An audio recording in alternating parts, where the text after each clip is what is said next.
Bueno, ahora que estamos todos, entonces podemos comenzar. Veo que todavía hay gente que se tiene que sumar, Mm. pero aprovecho la oportunidad para comentarles, para los que no me conocen, mi nombre es Carlos Maselli, soy el director de la Diplomatura en Educación Somática, que llevamos junto con la UAI desde hace 10 años, exactamente 10 años, forma ininterrumpida.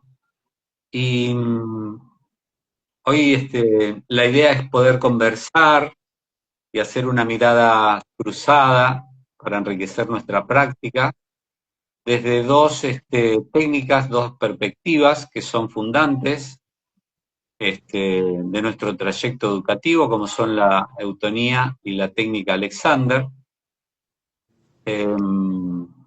Dos técnicas, dos perspectivas, dos abordajes que tienen un eje en común, son la agudización perceptiva, el diálogo con el tono neuromuscular que proponen las dos, y también la promoción o la búsqueda de una organización corporal que sea eh, más consciente y libre.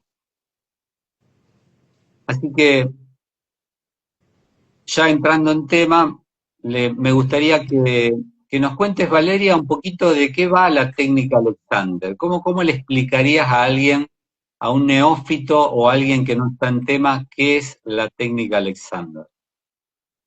Bueno, la técnica Alexander la desarrolló un actor originalmente, que es Friedrich Matthias Alexander, a principios del siglo XX. Comenzó en Australia a desarrollar su técnica y después terminó creciendo mucho en Londres, alrededor de la comunidad teatral de Londres. Y básicamente él buscaba resolver una cuestión de uso de su voz, porque se encontró con dificultades durante la actuación, y desarrolló la técnica a través de una investigación de sí mismo. Por eso me gusta siempre contar de dónde viene para explicar qué es la técnica Alexander, porque tiene que ver con una actitud investigativa de la persona que está interesada en entenderse a sí misma y resolver alguna limitación o alguna dificultad que encuentra en el uso de sí misma. Y cuando hablamos del sí misma, hablamos del cuerpo, que incluye el pensamiento, la emoción, la intención. Una, Entonces, una mirada integral del ser humano. sí, sí, de la persona, sí. Aprovecho para comentarles que Valeria es profesora de la técnica Alexander, licenciada en danza contemporánea e instructora de Qigong interno. Es Sí, así, le ¿no? llamamos Kung Fu interno, pero sí, Perdón. está bien, no, no. Hay muchas maneras de nombrarlo. Perfecto. Bien. Y si yo te preguntara a vos, Marina, ¿de qué va esto de la autonía? Bueno, la autonía fue creada y desarrollada por Gerda Alexander. También Gerda falleció en 1994, hace no tanto tiempo, y su búsqueda partió también un poquito similar, capaz, a lo de Matías Alexander, desde una dificultad personal.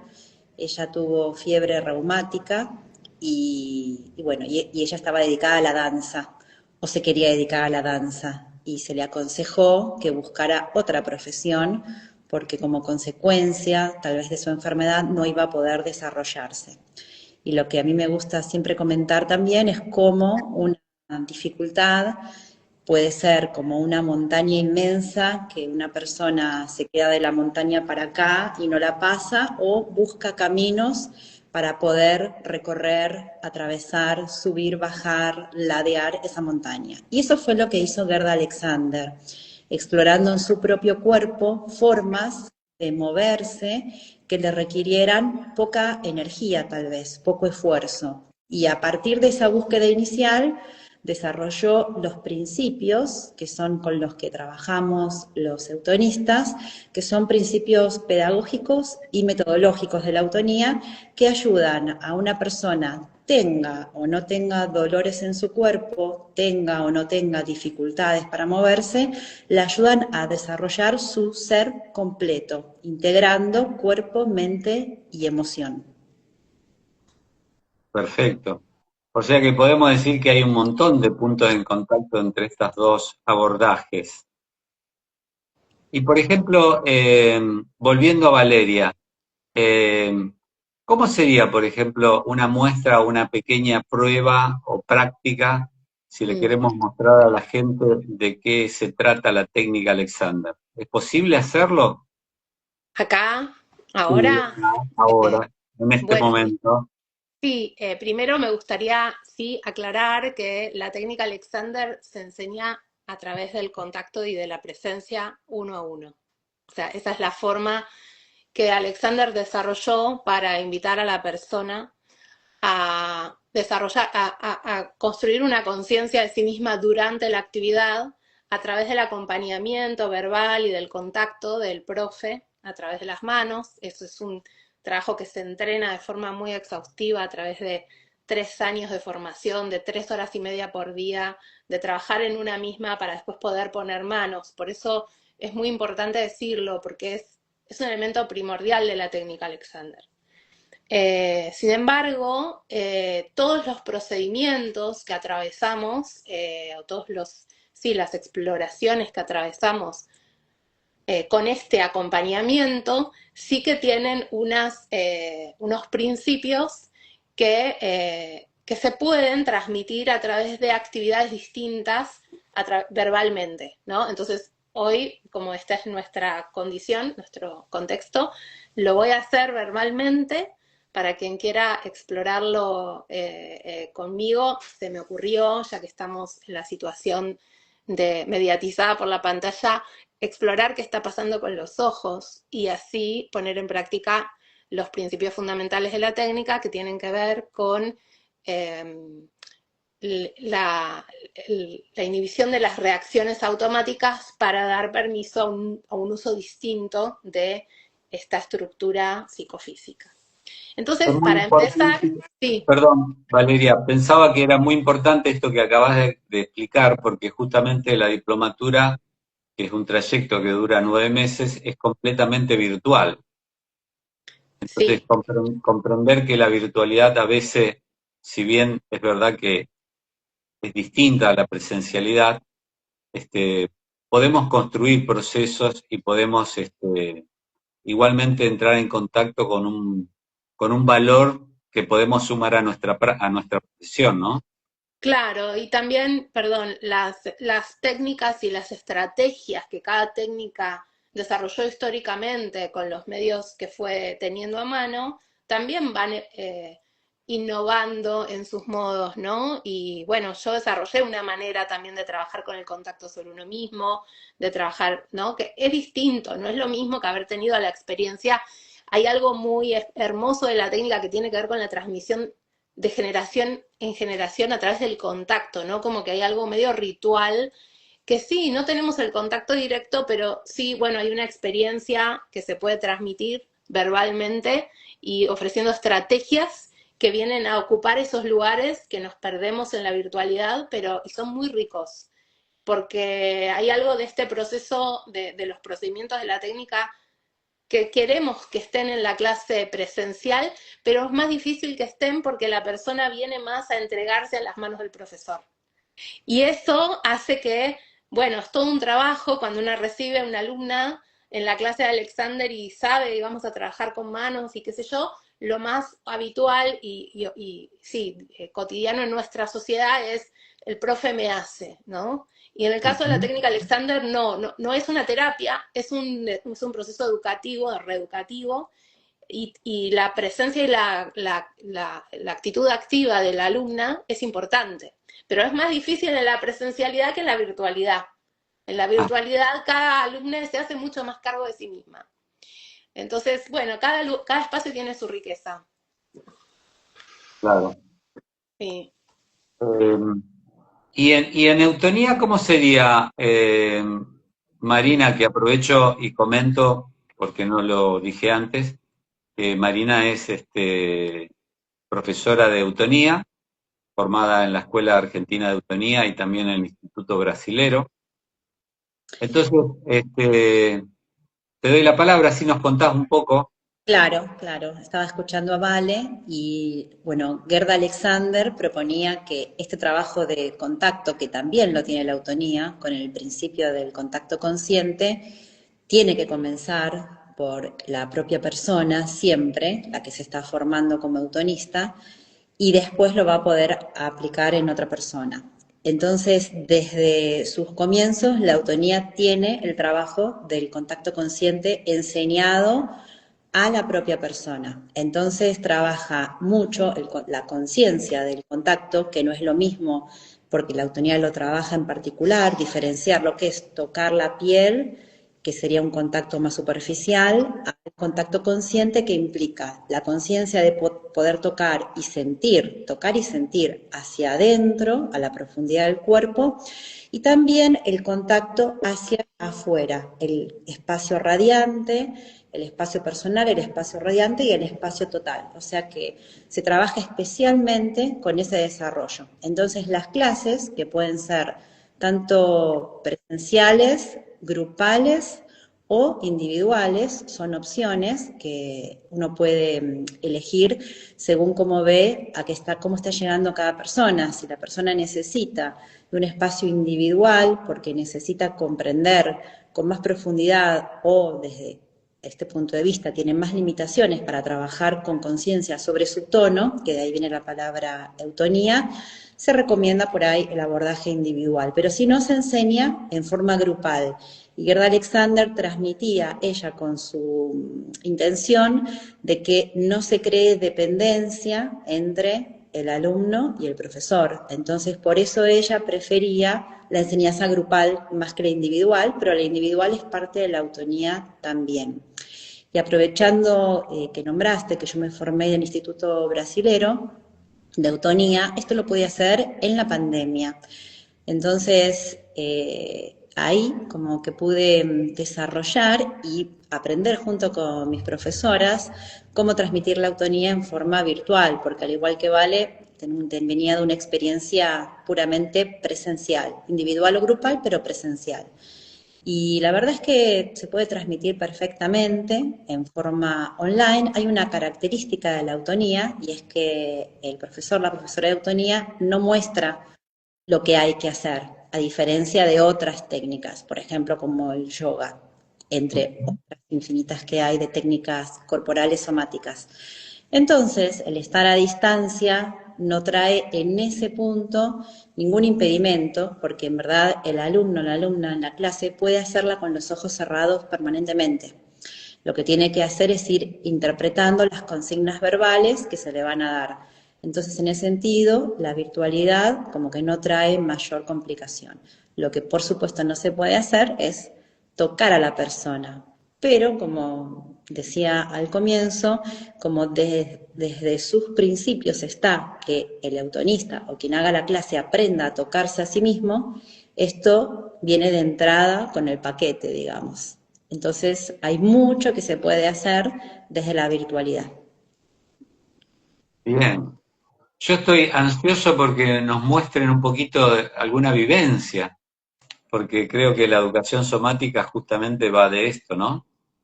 Más que de teorizar y de hablar, sino de pasar por el cuerpo la experiencia. Exacto. Yo quería agregar una cosita porque como Vale va a guiar su práctica primero y después voy a guiar yo, que si surge todo fluido y da para que yo esté a continuación, para que no interrumpan, lo que yo voy a usar para la práctica es un almohadoncito. Puede ser cualquier tipo de almohadón, de este tamaño, más o menos este lo tengo acá para que vean la referencia. A los ¿Mm? autoristas mucho trabajar con objetos, entonces como para que lo puedan ir a buscar ahora en este minutín, así pasamos de la práctica de Vale directamente a la práctica mía. Bien, perfecto. Y la última cosa para agregar es que les dije que los autoristas no mostramos la práctica, pero así como decía Vale, que uno se tiene que adaptar a los formatos y a los contextos, yo voy a mostrar hoy lo que van a estar haciendo Y después, si quieren repetir, por supuesto lo pueden hacer con ojos cerrados y dejarse llevar por lo que entienden que yo les estoy guiando. Bien, perfecto, clarísimo, Marina. Mm. Valeria, estamos en tus manos. Buenísimo, bueno, gracias. Bueno, les voy a invitar a sentarse en el borde de una silla para que puedan apoyar bien los pies en el piso y orientades no hacia la pantalla, sino hacia cualquier otro lado, escuchando mi voz. Primero llegar a esos isquiones, a ese apoyo sobre la silla, observar que las piernas estén sueltas, que el peso esté cayendo sobre los pies y, y vamos a hacer con la punta de los dedos unos golpecitos sobre el tope de la cabeza para solamente llevar conciencia a que el cuello esté libre y a que el tope de la cabeza no se vaya ni para atrás ni para adelante. Eso, entonces como registro lo vamos a tener a mano, no para hacer fuerza y hacer algo con el cuello, sino justamente para darnos cuenta cuando este punto se nos cae para adelante o para atrás, ¿no? Volvemos a dejar descansar las manos sobre las piernas, pueden poner palmas abajo, palmas arriba. Y ahora lo que vamos a hacer es girar la cabeza hacia un lado y hacia el otro. ¿Se me escucha bien? ¿Sí, no? Sí, perfecto. Porque escucho ahí unos ecos. Y mientras giramos lentamente, sin apuro, ¿no? La cabeza a un lado y al otro, recordando que ese punto siga dirigido al techo, vamos a dar permiso a la respiración, a observar mientras movemos la cabeza, a llevar nuestra atención al apoyo en los isquiones, al apoyo de los pies.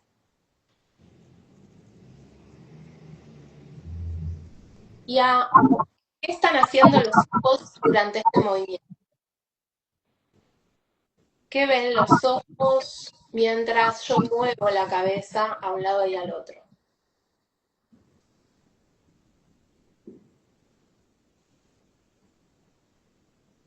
¿Están viendo un recorrido? ¿Están anticipándose a la llegada a un punto final o están quedándose fijos en el punto de partida? ¿O están sacudiéndose, ¿no? A un lado y al otro? Hay un montón de posibilidades.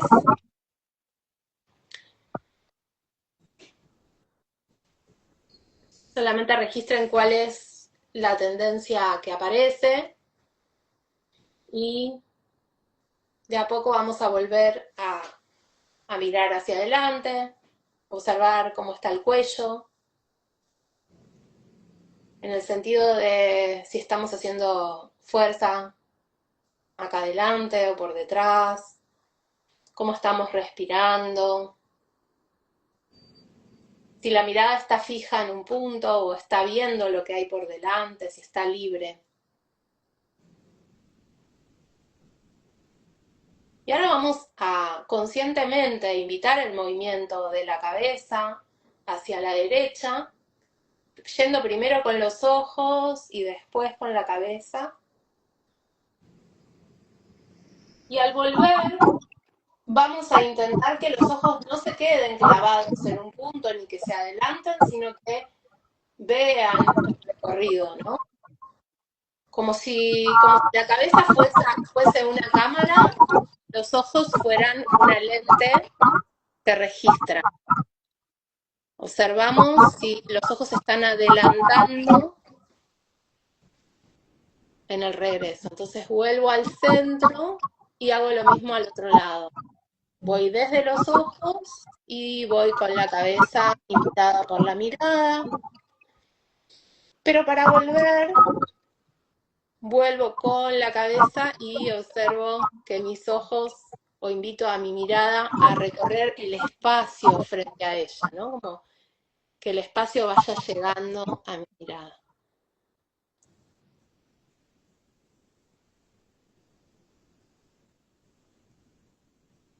Y quizás hoy no lo podamos realizar, nos resulte difícil, pero ya es una oportunidad habernos tomado el momento de proponernos un movimiento sencillo con una atención específica a lo que sucede alrededor de ese movimiento, tanto en los apoyos como en el cuello, en la respiración, pero particularmente en este caso en las tendencias, en nuestros hábitos visuales, que tan presentes están en nuestro día a día con el uso de las pantallas y muchas otras cosas que hay alrededor de lo visual en nuestra cultura. Entonces, este es un ejemplo de actividad sencilla donde no lo queremos hacer bien, sino que usamos la actividad, no es que queremos aprender un movimiento y hacerlo correctamente, sino que usamos una actividad sencilla para tener un registro de los hábitos alrededor de ese movimiento y la oportunidad de proponernos un uso distinto del habitual para darle al cuerpo una alternativa, digamos, porque la fijación de la mirada es una función útil para algunas cosas, pero cuando es continua y no nos permite cambiar el uso de los ojos, empieza a ser un problema.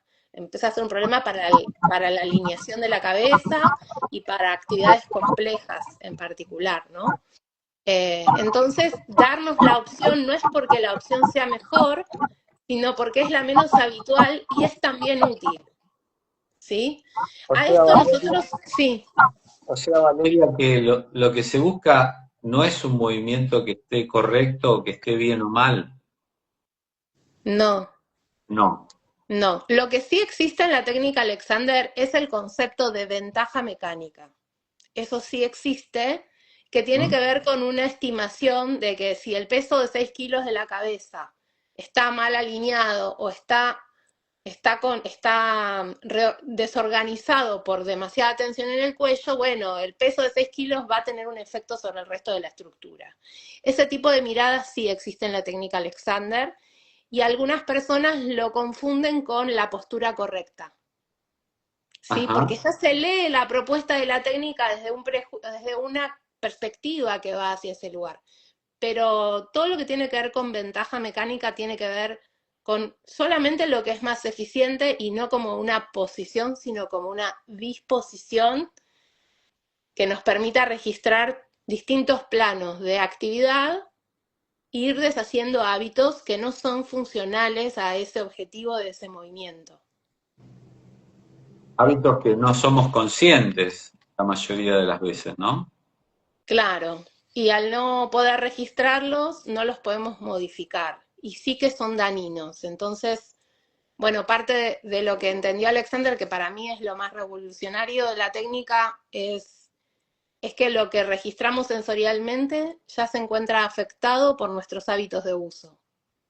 Ujú. Entonces, es necesario detener un poco la sobreactividad para acercarnos un poco más a la realidad a través de nuestros sentidos. O sea, que lo que sentimos así espontáneamente tiende a tener que ver con nuestros hábitos. Entonces, si reaccionamos a eso y hacemos ejercicios en torno a eso que sentimos, podemos llegar a estar reforzando un hábito que no es el más eficiente.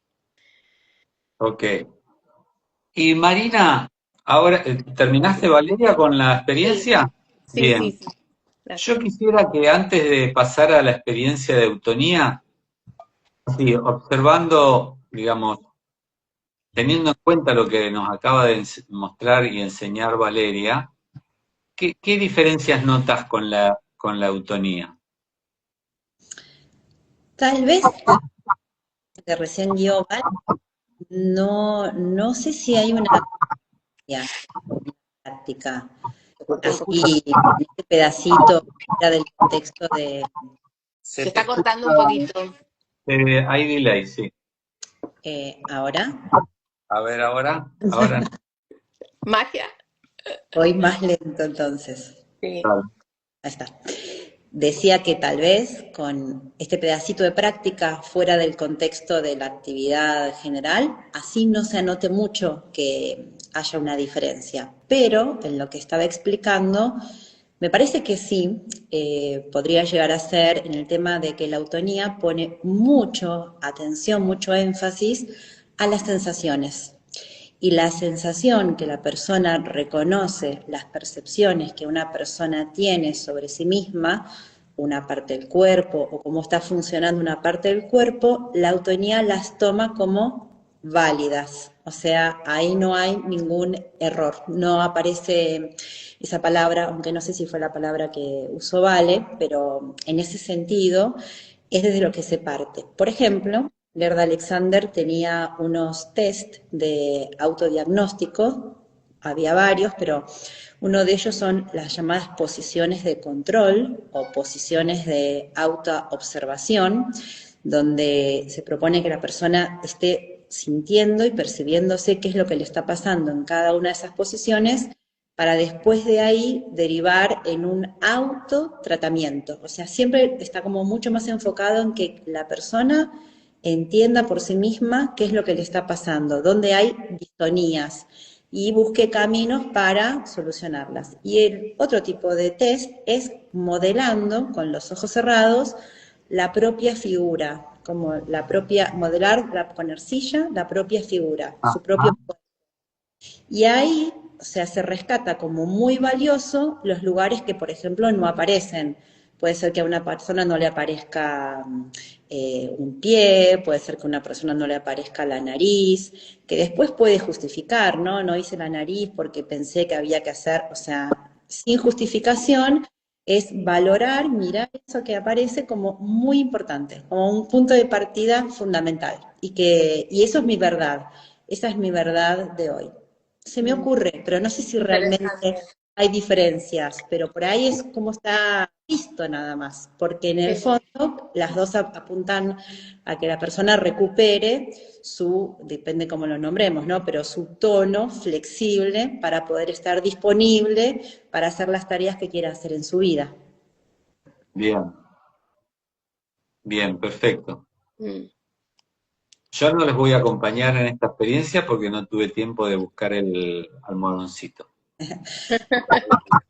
Yo creo que tengo algo, a ver. Perfecto. Bueno, mientras hay más personas que están buscando su almohadón, yo las voy a invitar a que cierren sus ojos en este momento. Cerrarlos. Eso. Cierren sus ojos,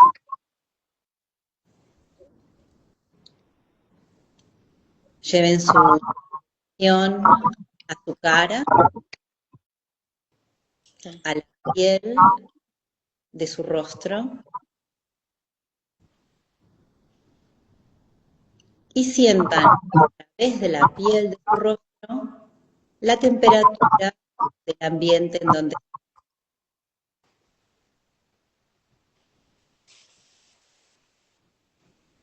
expandan un poquito su atención hacia la piel del cuero cabelludo.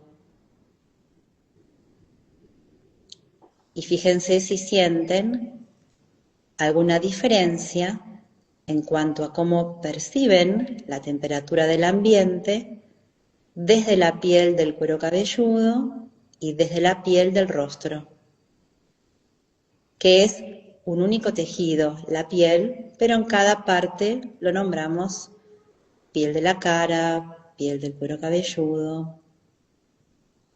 Expandan su atención hacia el cuello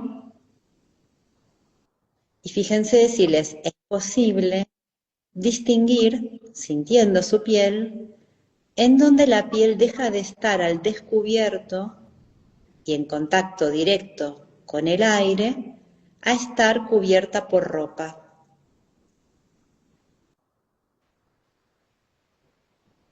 A partir de allí, sientan la ropa que tienen puesta sobre su cuerpo, cómo la ropa está sobre sus hombros, la ropa está envolviendo al pecho, a la espalda, a las axilas, y sientan desde ese registro la envoltura completa de la envoltura de la piel, desde el cuero cabelludo hasta sus manos, desde el cuero cabelludo hasta su pelvis, por sus muslos, por sus piernas, hasta sus pies. Y en esa observación que están haciendo de su propia textura, de su piel, distingan los lugares donde su piel está cubierta por ropa.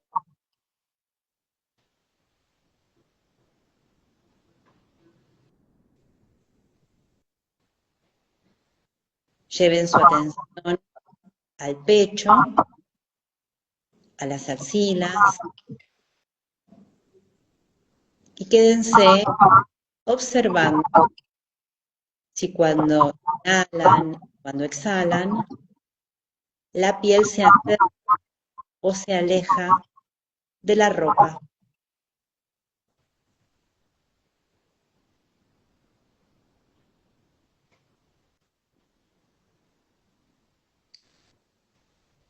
Y sientan todo el contorno de su tórax, que sería el pecho por delante, por los laterales y por detrás. Y ahora les voy a pedir que tomen su almohadoncito, lo tengan entre sus manos unos momentos, y como cada uno lo sienta, lo toquen el almohadón, lo exploren amasándolo, lo exploren acariciándolo, lo exploren sosteniéndolo con una mano, sientan el peso, conozcan un poco a partir de sus sentidos cómo es el objeto.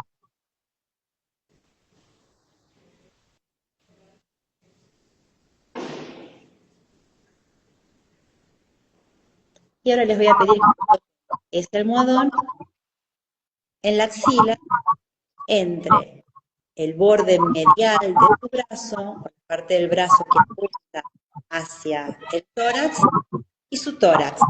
Lo coloquen ahí, bien pegado a su propio cuerpo y sin hacer esfuerzo.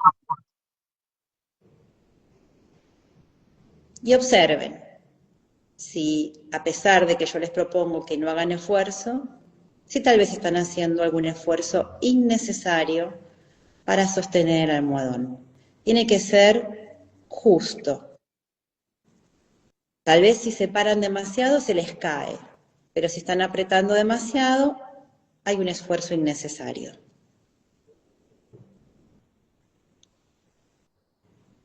Quédense sintiendo ese almohadoncito.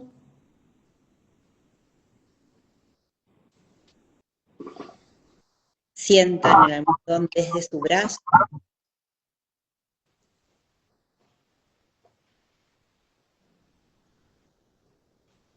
Sientan el almohadón desde el lateral del tórax.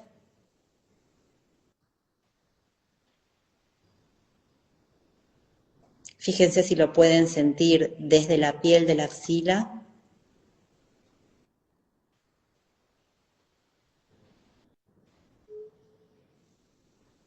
Fíjense si pueden captar, si pueden percibir el volumen que tiene ese almohadón, el espacio que está ocupando entre la axila, el brazo y el tórax.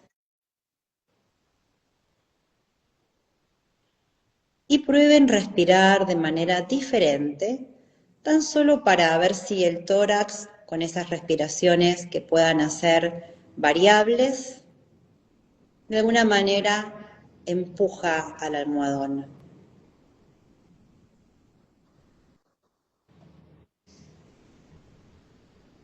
Si el almohadón queda entre la pared lateral del tórax, el brazo y la axila, según inhalen o exhalen de manera distinta.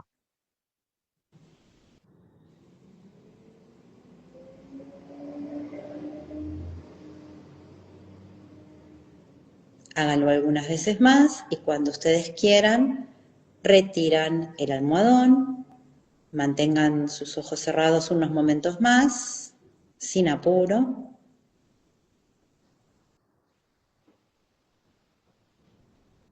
cada uno, cada una tiene su tiempo. Y una vez que hayan retirado el almohadoncito, sientan el espacio entre el tórax y el brazo del lado que tuvo el almohadón y del lado que no tuvo el almohadón y comparen.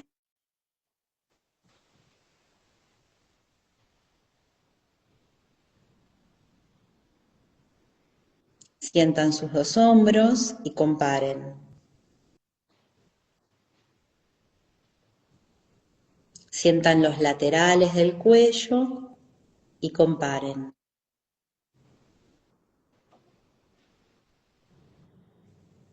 Y cuando ustedes quieran, se desperezan un poquito y nos reencontramos aquí nuevamente con nuestros ojos en la pantalla. Una pregunta, Marina. Sí. ¿En eutonía el trabajo es siempre con los ojos cerrados? No, pero en particular para seguir la propuesta de no tener los ojos clavados acá en la pantalla, les propuse que lo cierren, pero pueden hacer con ojos cerrados o abiertos. ¿Y hay permanentemente una comparación entre, por ejemplo, el hemisferio derecho e izquierdo? Los semicuerpos, sí, trabajamos mucho con hacer una parte, porque a veces puede ser un trabajo por hemicuerpos, pero a veces puede ser una zona que esté central o que estamos trabajando todo un tejido, por ejemplo la piel. Siempre hacemos pausas de integración y de observación. Y en cambio en Alexander, Valeria, trabajan con los ojos abiertos. Sí, en la técnica Alexander trabajamos primordialmente con los ojos abiertos, pero no está prohibido y muchas exploraciones las hacemos, jugamos, digamos, probamos, o sea, la idea siempre es poner, depende de la tendencia habitual que vemos en la persona o en el grupo, si estamos trabajando grupalmente, buscamos opciones. Si, por ejemplo, si los ojos están muy reactivos, si queremos trabajar sobre la mirada, por ahí pasamos un rato con los ojos cerrados para hacer algo y después trabajamos. Digamos que ninguno de los procedimientos más tradicionales son rígidos, o sea, especialmente en esta época hay mucha exploración. Quizás no es lo que hubiese hecho, lo que hacía Alexander en su época, pero era otra época. Él falleció en el año 55, o sea, lo que él desarrolló era en un contexto muy distinto del que tenemos hoy y sí, él buscaba procedimientos eh, que se iban repitiendo y eso también daba la pauta de cómo el procedimiento va teniendo un efecto o no, ¿no? Como que él era muy científico en ese sentido. Y a la vez hoy todas esas como hallazgos que él tuvo nos permiten hoy poder jugar incluso más quizás de lo que tradicionalmente se propuso. Se trabaja con los ojos abiertos primordialmente, pero se juega con posibilidades, porque la idea es siempre salirnos del lugar habitual un poquito, no porque sea mejor que el habitual, sino porque el habitual repetitivo y impidiendo otras opciones sería el problema. Pero también lo que quería aclarar, por las dudas, para que quedara ya dicho esto, no es que la técnica Alexander no toma y no valora lo que las personas perciben.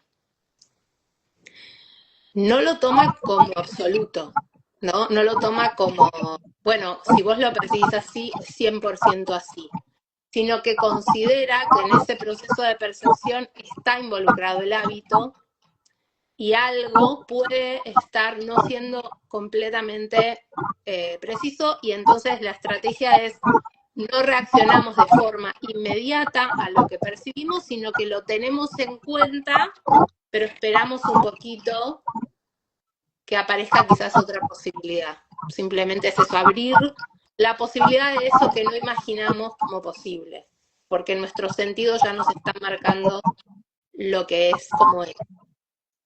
Eso sería, pero no es que no se valora eso, sí. Bien. Me explayé un poco. No, está bien, era necesario. Yo abriría un poquito el debate a los participantes que tenemos unos cuantos, si quieren hacer preguntas, porque después de estas dos experiencias, me parece que hay mucha tela para cortar, digamos. Así que si quieren animarse a hacer preguntas por el chat, los leemos y aprovechamos a seguir entrelazando estas miradas, ¿no? Que es un poco la idea general de la diplomatura, porque en la diplomatura vemos 8 técnicas y métodos, cada una con su enfoque, con su abordaje, y la idea es poder experimentarse a sí mismo desde distintas perspectivas. Por eso es tan enriquecedora y por eso pensamos que es tan valiosa para la gente que se ocupa del arte, de la educación, que trabaja con el cuerpo y con el movimiento, que también hace terapia, o que hace otras técnicas, o que hace alguna técnica en particular y quiere ampliar su mirada. Así que bueno, los escuchamos, todavía no hay preguntas. Me parece interesante también que tanto Matías como Gerda Alexander estaban vinculados al arte, porque Gerda Alexander también era actriz. O sea, hay algo que las personas dedicadas al arte encuentran de beneficioso en las técnicas somáticas, en todas ellas, ¿no? Tal vez esos caminos de liberación de los patrones, de las tensiones que están impidiendo la libre expresión y el encuentro con ese ser que está queriendo expresarse y que limitado por sus hábitos, por sus tonos fijos altos, pueden llegar a abrir. Sí, estaba pensando que me parece que en ambos casos lo que pasó fue que tanto Gerda como Matías fueron al médico, ¿no? Para ver qué les pasaba. Bueno, en el caso de Gerda, tengo como un eco, no sé si ustedes me escuchan bien. Te escucho igual. Ok. Gerda sabía que tenía una enfermedad, pero Alexander no tenía una enfermedad, ¿no? Pero en ambos casos los médicos no les encontraron una opción para que ellos pudieran seguir haciendo lo que amaban. Y los dos decidieron encontrar una solución, o sea, usaron su creatividad y su actitud artística ahí hay preguntitas, termino para desarrollar e investigarse a sí mismos y salirse del paradigma médico donde si no tenés una lesión no te puedo ayudar, ¿no? Tenés que estar lesionado o tenés que dejar de hacer lo que querés hacer porque yo no tengo herramientas para darte. Sí, ahí hay una pregunta. Hay una pregunta que dice así. Había hecho una actividad parecida en la técnica Feldenkrais y mis ojos se querían adelantar a la propuesta. A la vez ondulaban como preguntando, ¿qué me quieren hacer? Más que una pregunta es un relato de lo que está viviendo.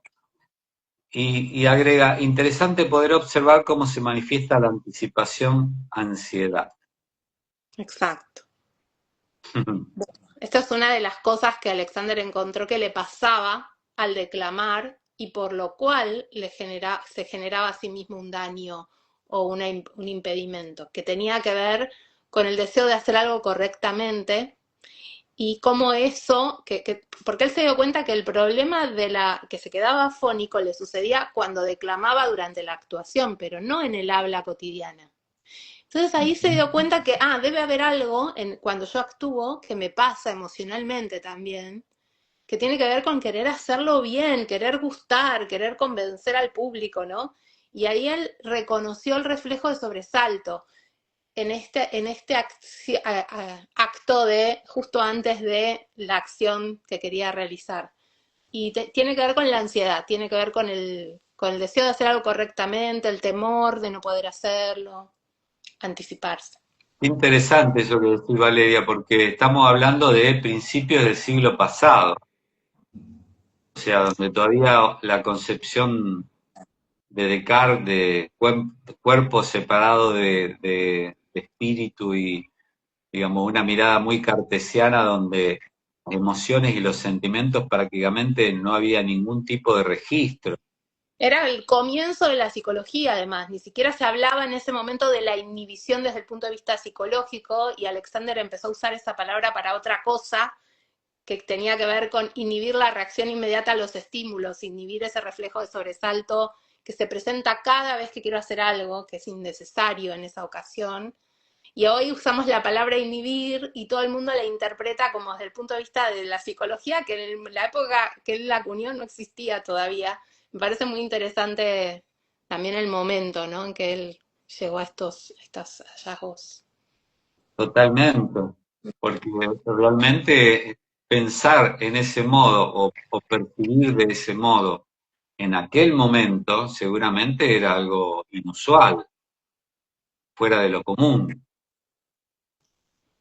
Con Sí. respecto a esto del trabajo sobre sí mismo como inicio de una práctica que después se difunde, también tenemos el caso de Feldenkrais, ¿no? Sí, sí. Pero eso Feldenkrais. lo vamos a dejar para el próximo vivo que ya tenemos planeado. Bueno, parece que tenemos un auditorio bastante tímido, así que No hay preguntas. no hay preguntas, pero nosotros tenemos muchas. Solamente queríamos mostrarles un poquito cómo es el laboratorio y el corazón de nuestro trabajo en la diplomatura en educación somática. ¿Por qué, Carlos, no comentás cuándo abre la inscripción nuevamente, qué día se cursa? Y estaba justamente yendo hacia ahí. Buenísimo.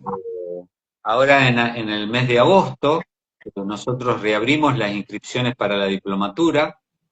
Hay mucha gente que en abril no puede comenzar, tanto es así que antes de abril hemos tenido alrededor de 200 personas formándose por el trayecto educativo y por una cuestión o por otra siempre se limitan. Así que ya desde hace un par de años abrimos las inscripciones en agosto, es decir, que las personas pueden participar comenzando en el segundo cuatrimestre y terminando en agosto del 2027. Y aprovechando, digamos, no aprovechando, sino tratando de favorecer un poco el contexto en el cual estamos viviendo, que es un contexto bastante desafiante y de público conocimiento, estamos lanzando una beca para la formación somática con un cupo de 10 personas, donde van a tener importantes descuentos para las personas que se puedan sumar antes del 20 de julio, o mejor dicho, para todos aquellos interesados que antes del 20 de julio puedan formalizar su inscripción, estamos ofreciendo esta beca para estimular la formación somática en profesionales, personas que se ocupan del cuerpo, del movimiento, de la salud y de la educación. Así que cuando terminemos el vivo, ya van a encontrar en el link de nuestro sitio en Instagram, con toda la información para poder sumarse a esta solicitud de beca. Estoy viendo... Está para Marina. Sí, dice, fue impresionante la diferencia entre un hemisferio, ahí repaso en mi cuerpo, y el otro, con el almohadón, se equilibra luego en la práctica. Sí, Caro es una querida mía. Se equilibra porque la idea es que nos vayamos en armonía de una clase grupal o una sesión individual. Entonces, el registro de la diferencia nos hace tomar conciencia, en este caso, del efecto del uso del contacto consciente con ese almohadón. Pero bien podría haber sido que al comienzo, antes de colocar el almohadón, ya hubieran notado que un lado estaba diferente del otro. Entonces, cuando es así, si un lado está muy diferente del otro, digamos que yo sentía este lado compactado, más frío, más tenso. Coloco el almohadón, que esta práctica es una entre infinitas para hacer incluso con el mismo almohadón y en el mismo lugar. Al sacarlo, en vez de sentir una diferencia, siento que me armonicé, entonces por ahí puedo decidir no poner del otro lado. Esto es muy particular.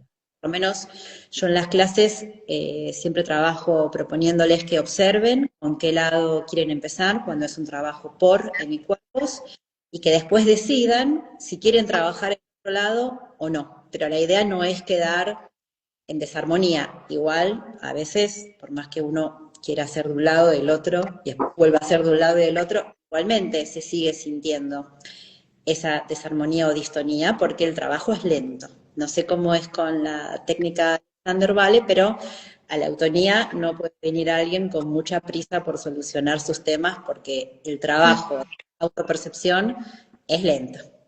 Está bueno lo que planteas porque si una piensa que la técnica Alexander viene a proponer reeducar hábitos de una vida o registrar para modificar eso que hoy ya no nos sirve, que en algún momento quizás fue útil y hoy ya no, tenemos que pensar, sí, que salir del lugar habitual de algo que venimos haciendo quizás hace 20 años, o hace 10 o hace varios años, ¿no? Según de dónde surge, que no nos importa tanto saber exactamente cómo empezó, sino saber que hoy ya no nos sirve, y entonces darnos la oportunidad. Y es lento, pero también me interesaba tocar este tema de la dependencia del alumno con el profesor. Si bien las clases de técnica Alexander son individuales y son uno a uno, por lo menos es la forma en que más provecho le podemos sacar, más allá de que se puede aprender de varias maneras diferentes. Eh, Todos los procedimientos, como el procedimiento básico, que es el de inhibir la reacción inmediata para darnos a nosotros mismos una guía más eficiente de cómo hacer algo, es algo que se puede aplicar a cada cosa que hacemos durante el día. Y que una vez, por ahí, después de varias clases, la persona ya lo puede empezar a incorporar en todo lo que quiera de su día a día, se empieza como a potenciar como el avance de la técnica y del efecto de la técnica en sus días. Y sí, toma tiempo, tanto tiempo como tomó, pero también cuando lo empezás a hacer, primero que empezás a percibir muy pronto el efecto. Eso sí pasa. Más allá de que no hayas terminado de reeducar el hábito, que el hábito siempre quiera volver, igual ya estás sintiendo el efecto, ¿no? No sé si te pasa a vos también con la eutonía, que sí, toma tiempo, pero muy pronto, si nos ponemos idealistas, pero el objetivo nunca es terminar de aprender la técnica, es vivirla, incorporarla, no sé, pasa con la eutonía, supongo que también, y generar en nosotras una forma distinta de estar en nosotras mismas, con todo lo que somos, nuestra imperfección, nuestra asimetría incluso, ¿no? Claro, o sea, después de cada clase, de cada sesión, siempre la persona se siente mejor. Eso es Claro, bueno. eso Pero sí. venir con la idea de que en una o dos, tres clases o en un mes voy a cambiar la posición en la que tengo la columna, y eso ya es un poco más complicado. Claro, claro. Pero también tiene que ver con una concepción, ¿no? Que tenemos de estar mejor que desde el pensamiento más occidental o médico de nuestra sociedad. Algo se cura o no se cura, ¿no? Desde la técnica Alexander estamos todo el tiempo pensando en que integrar. Si hay integración, por más que la forma de la columna o las asimetrías sigan estando, al haber más espacio y más expansión y como más conexión, todo tiene más lugar para suceder con menos fricción. Entonces, siempre vamos a estar, o sea, como que también nos permite sobrellevar situaciones que no son modificables. Claro, Totalmente. Si el organismo logra encontrar una organización eficiente y eficaz para él mismo, aunque no sea el ideal, yo creo que eso también es salud. Exacto, exacto. Bien. Bueno, yo creo que hemos hecho una linda revisión una linda exposición de las técnicas de ustedes. Realmente ha sido un placer poder compartir este momento.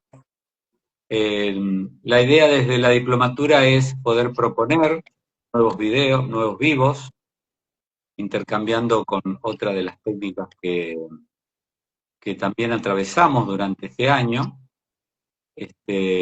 Así que bueno, yo les agradezco muchísimo la disponibilidad, la presencia, la sapiencia que nos han compartido.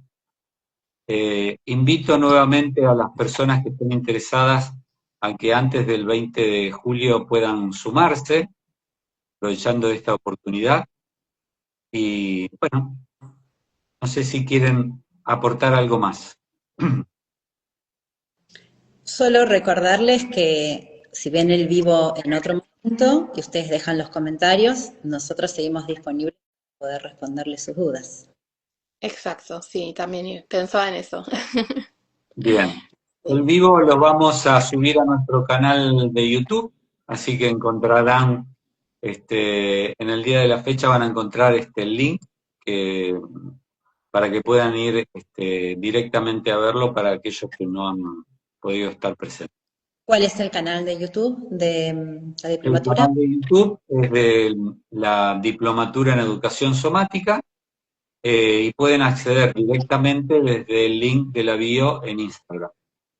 Perfecto. Vamos a dejar ahí el link para que puedan entrar directamente a verlo. ¿Dónde estarán? Este vivo y el anterior seguramente. Buenísimo. Bueno. Un gusto.